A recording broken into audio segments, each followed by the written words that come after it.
Hello friends, welcome to my channel. I am doctor Beena Sethi और आज हम बात करने वाले हैं पेट में पानी की कमी क्यों होती है।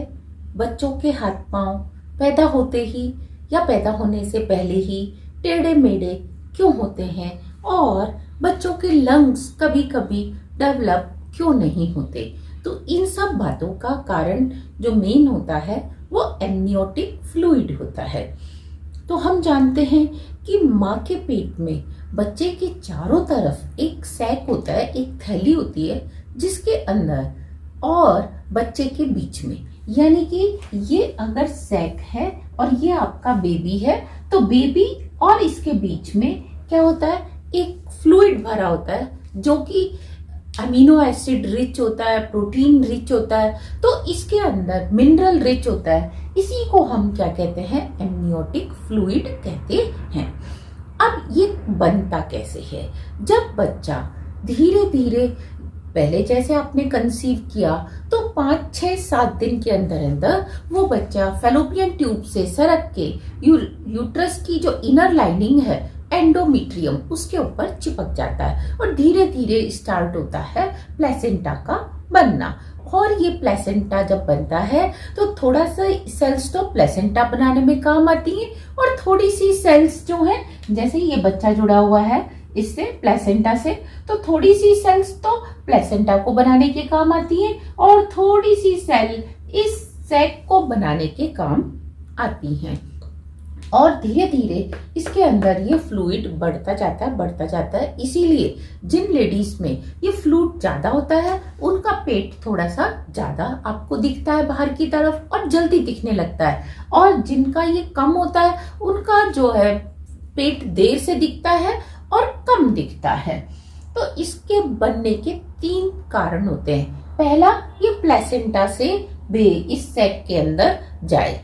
दूसरा, बेबी से इस सैक के अंदर आ जाए। और तीसरा क्या होता है कि ये हम बाहर से इंजेक्ट करें अगर ये कम है तो सबसे पहले आप देखिए कि जो मदर है, मदर अगर अपने आप को हाइड्रेट रखती है यानी कि पूरा पानी पीती रहती है, अगर उसको वॉमिटिंग हो रही है तो वो डिहाइड्रेट हो जाती है। ऐसे केस में मदर के अपनी बॉडी में जो ब्लड वेसल्स होती हैं उसमें कम ब्लड होगा, कम पानी होगा, तो फिर वो प्लेसेंटा में भी कम आएगा। प्लेसेंटा में कम आएगा तो यहाँ पे भी क्या होगा, कम जाएगा। सीधा सा आंसर है। लेकिन अगर आप अपने आप को हाइड्रेट रखते हो तो फिर एमनियोटिक फ्लूइड कम होने के चांस बिल्कुल नहीं है। इसीलिए कहा जाता है कि फर्स्ट ट्राइमेस्टर में अगर आपको ज्यादा वॉमिटिंग, नौशिया इस टाइप की प्रॉब्लम है तो आप पानी फिर भी पीते रहें, डॉक्टर से कंसल्ट करें कि आपका नौशिया थोड़ा सा कम हो सके।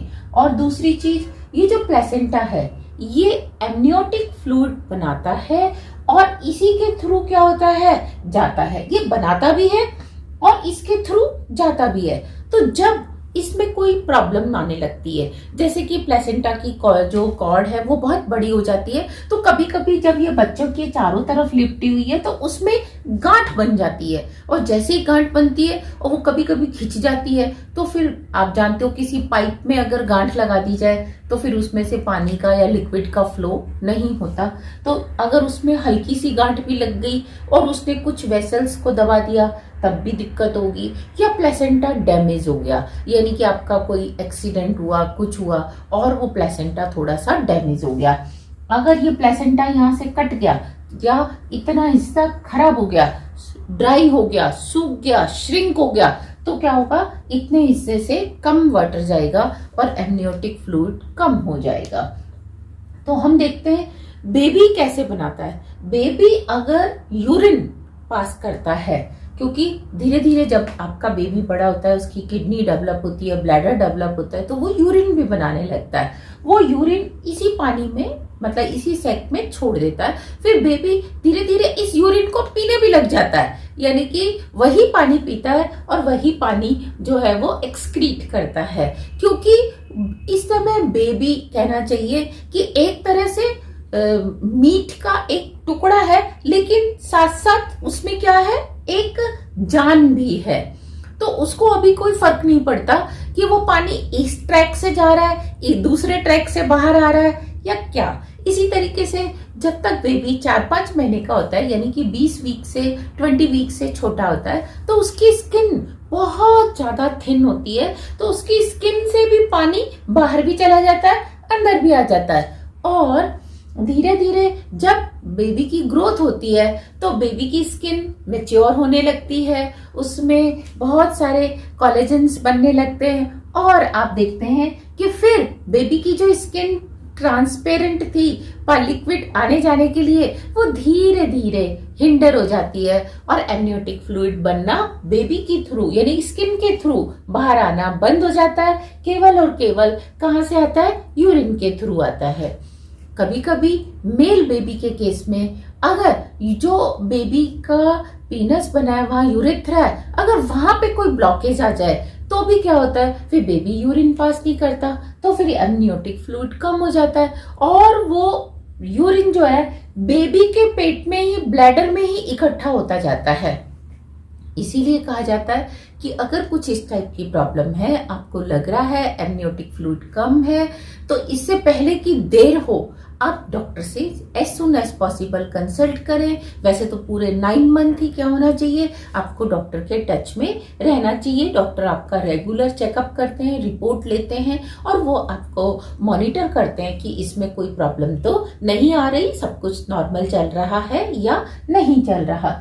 तो आपने देखा कि बेबी में भी कभी कभी कोई प्रॉब्लम आ गई, चाहे वो यूरेथ्रा बंद हो गया या उसकी किडनी 2 में से 1 खराब हो गई तो वो यूरिन कम बन रहा है, या दोनों किडनी श्रिंक हो गई, या कोई और रीजन रहा कि यूरिन बाहर पास नहीं हो रहा, या कभी कभी सिंड्रोम, कोई क्रोमोसोमल डिफेक्ट होता है बेबी में, उसके कारण भी आप देखेंगे बच्चा बहुत ही पतला होगा और सूखा हुआ होगा।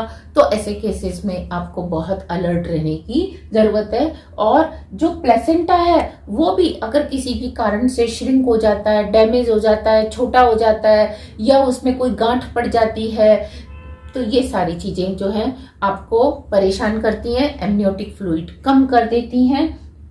कभी कभी आपका जब बीपी बढ़ता है तो बीपी बढ़ने से ब्लड का फ्लो उतना नहीं होता, कभी आप टैबलेट लेते हैं कभी नहीं लेते, या आपको एक बार जब टैबलेट दी, सपोज आपने दिन में ली तो रात तक उसका इम्पैक्ट कम हो जाता है, आप अब अगले दिन लेंगे तो इस तरीके से क्या होता है, ब्लड प्रेशर हाई होने से भी जो प्लेसेंटा में से ब्लड का फ्लो हो रहा है, लिक्विड का फ्लो हो रहा है, वो कम हो जाता है और धीरे धीरे जो प्लेसेंटा है वो श्रिंक होने लग जाता है।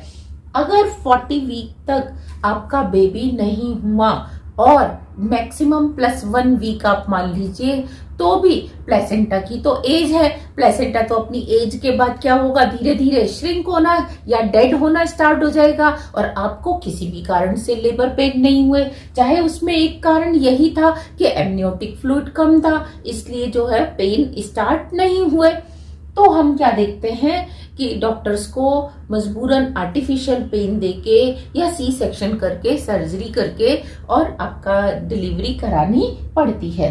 कभी कभी क्या होता है कि इन सब के अलावा मदर भी ठीक खाना खा रही है, ठीक पानी पी रही है, हाइड्रेशन सही रख रही है, प्लेसेंटा भी ठीक है, बेबी भी ठीक है, लेकिन किसी एक्सीडेंट की वजह से, किसी ट्रॉमा की वजह से कोई लीकेज हो गई, यानी कि इसमें कोई पंक्चर हो गया।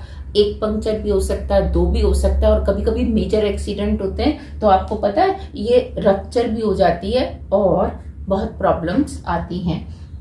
लीकेज भी 2 तरह से हो सकती है, एक फोर वाटर की और एक हाइंड वाटर की। जो फोर वाटर और हाइंड वाटर है, अगर उसके सिर के पास देखो जो बेबी है वो अगर उसका सिर नीचे है तो यहाँ का अगर पानी बाहर आने लग रहा है, यहाँ पे कोई लीकेज हो गई है, तो वो उसको फोर वाटर बोलते हैं, जो कि बेबी के ब्रेन के डेवलपमेंट के लिए बहुत जरूरी है।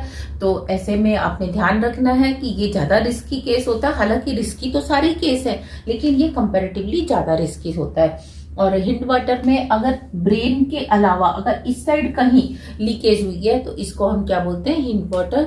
ये भी डेंजरस होता है लेकिन फिर भी फोर वाटर के कंपैरिजन में कम होता है। तो ऐसे में डॉक्टर्स आपको आर्टिफिशियली बाहर से क्या कर सकते हैं, इंजेक्ट भी कर सकते हैं, जो कि एक बहुत पुराना तरीका है, लेकिन एमनियोटिक फ्लूइड इंजेक्ट करने के अलावा आपको कुछ प्रोटीन, कुछ आर्जिन्स, कुछ इस तरह से देते हैं कि आपका जो एमनियोटिक फ्लूइड है वो ज्यादा बने। इसी तरीके से अगर प्लेसेंटा इनसफिशिएंट है, श्रिंक हो गया है, तब भी आपको ये दिक्कत आती है। या प्लेसेंटा का डेवलपमेंट ही नहीं हुआ, यानी कि 4 अगर इंच बनना था उसकी जगह वो 3 इंच ही बना, 2 इंच बना, तो इससे क्या होगा, जब उसका कंप्लीट डेवलपमेंट नहीं होगा या जो उसकी थिकनेस होनी चाहिए थी वो नहीं हुई, थोड़ा सा पतला बना, तो भी एमनियोटिक फ्लूइड कम हो जाता है। तो हम यहाँ देखते हैं कि एफडीआई यानी कि जो AD amniotic fluid index AFI जो है ये कितना होना चाहिए। एक्चुअली नॉर्मली ये 8 से 16 के बीच में होना चाहिए। अगर वो 8 से कम है तो आपको डेफिशिएंसी है, 16 से ज्यादा है तो ये बहुत ज्यादा है। 8 और 16 के बीच में है तो ठीक है। और जब आपकी डिलीवरी होने वाली होती है उस समय अगर लास्ट के मंथ में वो 10 से 11 या 9 से 11 के बीच में है तो ये बहुत ही अच्छा है। लेकिन 11 से ज्यादा है तो थोड़ी सी आपको दिक्कत होगी, यानी कि बहुत एकदम से आपको पेन स्टार्ट हो जाएंगे। और दूसरी चीज, अगर 8 से कम है तो भी आपको थोड़ी सी दिक्कत होती है। तो अगर वो 8 से 16 के बीच में है तो बिल्कुल सही होता है। और इसको चेक करने के लिए जनरली डॉक्टर्स जब अल्ट्रासाउंड करते हैं तो आपकी जो यूट्रस है उसको 4 सेक्शन में डिवाइड करके हर सेक्शन से क्या करते हैं, थोड़ा थोड़ा सा 1-1 सेंटीमीटर को वो चेक करते हैं, 1 सेंटीमीटर स्क्वायर को, फिर उसको जोड़ के क्या करते हैं, आपको वैल्यू देते हैं। तो वो 8 से 16 के बीच में आती है। लेकिन कभी कभी किसी भी रीजन से वो चारों का नहीं ले पा रहे, 2 सेक्शन का ले पा रहे हैं या 3 का ले पा रहे हैं या एक ही सेक्शन का ले पा रहे हैं, तो हम उसको सिंगल सेक का भी बोलते हैं। और आप समझ सकते हैं अगर चारों का मिला के 8 से 16 है तो 2 का अगर आ गया तो इसका मतलब क्या होना चाहिए, वो 4 से 8 के बीच में होना चाहिए। और अगर 1 का आ गया तो वो क्या होना चाहिए, 2 से 4 के बीच में अगर आ रहा है, 2, 2.5, 3, तो इट मीन्स आपका एमनियोटिक फ्लूइड का जो एएफआई है वो बिल्कुल ही ठीक है। इसी तरीके से जब भी आप कोई मेडिसिन लेते हैं तो डॉक्टर से पूछ के लिए प्रेगनेंसी के बीच में। कभी कभी आप बीपी के लिए पहले से कोई मेडिसिन ले रहे हैं और सपोज आप वो क्या ले रहे हैं, एस इनहिबिटर ले रहे हैं, तो एस इनहिबिटर लेने से जो है वो वैसे तो ठीक है बीपी के लिए, लेकिन प्रेगनेंसी में इट इज नॉट प्रेस्क्राइब्ड क्योंकि ये आपके प्लेसेंटा को श्रिंक कर देती है। तो आपने इस मेडिसिन को नहीं लेना। इसके अलावा और भी बुखार की मेडिसिन है, कोल्ड की, ये सब डॉक्टर्स आपको अपने हिसाब से देते हैं, वही मेडिसिन आपने लेनी है। जब आपका एमनियोटिक फ्लूइड क्या होता है, कम हो जाता है, तो क्या क्या प्रॉब्लम्स आ सकती है। सबसे बड़ी चीज, क्योंकि यही पानी जो है बेबी के लंग्स में भी जाता है और बाहर आता है, यहीं से बेबी क्या करता है, मिनरल्स लेता है, ऑक्सीजन लेता है, न्यूट्रिएंट्स लेता है, प्रोटीन लेता है, सब कुछ वो एमनियोटिक फ्लूइड से लेता है। तो जब ऑक्सीजन के लिए लंग्स के बीच में पानी जाता है और बाहर आता है तो लंग्स का क्या होता है, डेवलपमेंट होता है। अगर ये फ्लूइड ही कम है तो आप देखेंगे लंग्स का डेवलपमेंट नहीं होता। आपने बहुत सारे बच्चे ऐसे देखे होंगे कि जो पैदा होते ही जिनको अस्थमा की प्रॉब्लम होती है, उनके लंग्स जो है मैच्योर नहीं होते, डेवलप नहीं होते, तो ऐसे केसेस में उनको बार बार इनहेलर की जरूरत पड़ती है। और साथ में 10 से 12 साल तक जनरली ये देखा गया है कि जब बेबी 10 से 12 साल का हो जाता है तो उसके लंग्स डेवलप हो जाते हैं, लेकिन कभी कभी तभी भी नहीं होते और होल लाइफ आपको अस्थमा की प्रॉब्लम रहती है। वो थोड़ी सी कम हो सकती है with the passage of time, लेकिन कभी कभी वो लास्ट तक थोड़ी बहुत अमाउंट में बनी रहती है। और देखो, थोड़ी सी की हुई गलती प्रेगनेंसी के टाइम आपके बेबी को पूरी लाइफ के लिए क्या कर सकती है, अस्थमा की प्रॉब्लम दे सकती है। इसी तरीके से जब ये कम होता है तो बेबी के अंदर जब मिनरल्स कम पहुंचते हैं, न्यूट्रिएंट्स कम पहुंचते हैं, तो बेबी के जो लिम्ब्स हैं, हाथ पांव हैं, ये बिल्कुल सीधे जैसे डेवलप होने चाहिए वैसे नहीं होते। कभी पांव मुड़ा हुआ होगा, कभी हाथ मुड़ा हुआ होगा, कभी ये पूरी बोन टेढ़ी होगी या उंगलियां टेढ़ी होंगी। तो ये सब चीजें कब होती हैं, जब आप थोड़ी सी लापरवाही रखते हैं। तो इसमें हम आपको हम्बल रिक्वेस्ट करते हैं कि जैसे ही आप कंसीव करें, कोई बात नहीं, आपके पास टाइम है या नहीं है या फाइनेंशियली थोड़े से क्रंचेस हैं, तब भी अपने बेबी की हेल्थ के लिए, अपनी हेल्थ के लिए डॉक्टर के लगातार कांटेक्ट में रहिए एज पर डॉक्टर प्रेस्क्रिप्शन। अगर आपको अल्ट्रासाउंड कराना है तो कराते रहिए, उससे आपका बेबी आप ठीक रहेगा और आपकी हेल्थ भी ठीक रहेगी। और कभी कभी जब कोई स्ट्रेस आता है बेबी के ऊपर, तो बेबी क्या करता है, ग्रीन कलर की पॉटी कर देता है, जिसको हम मिकोनियम बोलते हैं। तो वो भी क्या होता है, एक अच्छा सिम्टम नहीं होता है।